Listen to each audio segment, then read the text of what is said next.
હરિદ્વારના ભેલ વિસ્તારમાં અજાણ્યા યુવકોએ હંગામો મચાવ્યો હતો। કાર સાથે ખતરનાક સ્ટન્ટ કર્યા અને હવામાં જોરદાર ફાયરિંગ પણ કર્યું।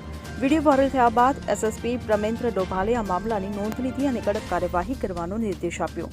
એસપીના નિર્દેશ પર રાણીપુર કોતવાલી પોલીસે લગભગ 70 અજાણ્યા વિદ્યાર્થીઓ વિરુદ્ધ કેસ નોંધીને મામલાની તપાસ શરૂ કરી છે। વાયરલ વિડીયોને આધારે અજાણ્યા યુવકોની ઓળખ કરવામાં આવી રહી છે।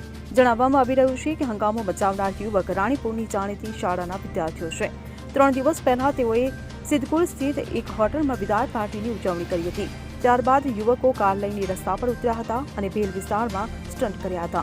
કાર સાથે સ્ટન્ટ કરવાની સાથે યુવાનોએ એરિયલ ફાયરિંગ પણ કર્યું હતું। આ વિડીયો વાયરલ થતા પોલીસે તેની નોંધ લીધી અને અજાણ્યા યુવકો સામે ગુનો નોંધી તપાસ શરૂ કરી છે। Bureau report CN24 news.